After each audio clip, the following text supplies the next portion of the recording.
Hello বন্ধুরা, শুভ বিবাহ ধারাবাহিকের আজকের এপিসোডে দেখানো হয়েছে গজাননের পুজোতে দুর্বার মালা নেই বলে সকলেই বেশ চিন্তিত।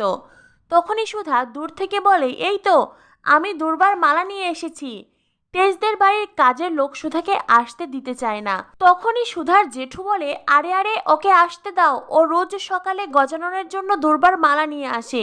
এরপরেই সুধা ভেতরে আসে, জেঠুর হাতে দুর্বার মালা তুলে দেয়। তখনই তেজের ঠাম্মি মনে মনে ভাবেন, যেই মেয়ের জন্য আমি এখানে এসেছি সেই মেয়ে এখন আমার চোখের সামনে। এদিকে দেখা যায় তেজ বসে আছে। তখনই তেজের ভাই বোন মা দিদি সকলেই সেখানে চলে আসে। তেজের ছোট বোন বলে, আজকে না সত্যি মনটা ভালো লাগছে না।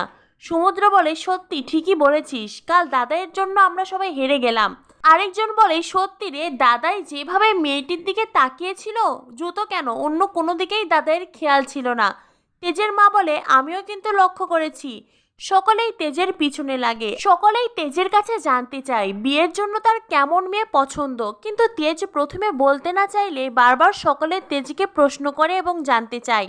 এরপরেই তেজ বলে, যেই মেয়ের মধ্যে কোনো লোভ থাকবে না, কোনো মিথ্যা কথা বলবে না, কাউকে ঠকাবে না, যেই মেয়ে কখনো স্বার্থপর হবে না, বরং অন্যের জন্য নিজের স্বার্থ ত্যাগ করতে জানে, এমন মেয়ে তেজ বসু মল্লিকের স্ত্রী হবার যোগ্য।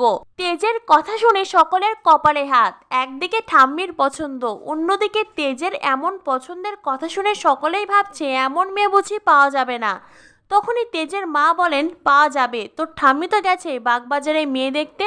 তেজ বলে, বাগবাজারে গেছে মানে? তখনই তেজের মা বলে, তোর ঠাম্মি গেছেন গজাননের পুজো দিতে, আর ওখানেই পাত্রীর মায়েরা পাত্রীদের নিয়ে আসবে তোর জন্য। তেজ বলে, কি ঠাম্মি পুজো দিতে গেছে আর তোমরা আমাকে বলনি? তার মানে তো ঠাম্মি সকাল থেকে না খেয়ে আছে, আমাকে এক্ষুনি যেতে হবে। সমুদ্র, তুইও আমার সঙ্গে চল। এদিকে দেখানো হয় মন্দিরে সুধাকে দেখে দোয়েল আর জেঠিমণি ভীষণ রেগে যায়। জেঠিমণি বলে, সেই অপয়া মেয়েটা এখানেও চলে এসেছে, এত করে বললাম আসবি না, তবু এলো। এরপরেই জেঠিমণি সুধাকে ডেকে বলে, তুই এখানে কেন এসেছিস? তোকে তো আসতে বারণ করেছিলাম, জানতে পেরেছিস তাই না? সুধা বলে, কিসের কথা বলছো জেঠিমণি? সুধার জেঠিমণি বলে, আজ দোয়েলের এখানে পাকা দেখা, আর তুই কিনা এখানে চলে এলি এই অপয়া মুখ নিয়ে। সুধা বলে, দোয়েলের পাকা দেখা? তুমি কোনো চিন্তা করো না জেঠিমণি, সব কিছু ঠিক হবে।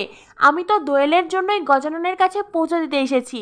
কিন্তু সুধার কথায় কারো মন ভরেই না, বরং সকলেই বিরক্ত হয়। সুধার জেঠিমণি সুধার মাথায় ঘোমটা দিয়ে দিয়ে বলে, যা, এই অপয়া মুখ নিয়ে এখনই এখান থেকে চলে যা। তখনই তেজের বাড়ির কাজের লোক এসে বলে, এই না, এখন এই মন্দির থেকে কেউ কোথাও যেতে পারবে না, কর্তা মায়ের হুকুম। যাও যাও, ভেতরে যাও।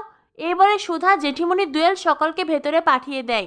এরপরেই ঠাম্মি সুধার জেঠুকে দিয়ে ঘোষণা করিয়ে নেন, এখানে যারা মেয়েদের নিয়ে এসেছেন সকলকে একটা করে ডালা উপহার দেওয়া হবে। ঠাম্মি নিজের হাতে প্রত্যেকের মায়ের হাতে সেই ডালার উপহার দেন, আর প্রত্যেকটা ডালাতে ঠাম্মি একটা করে মোহর দেয়। সুধাকেও ডেকে একটা ডালা দেওয়া হয়। এরপরে ঠাম্মি মনে মনে ভাবেন, এইবার হবে আসল পরীক্ষা। এই পরীক্ষা থেকেই আমি আমার তেজের জন্য যোগ্য বইয়ের সন্ধান পাবো।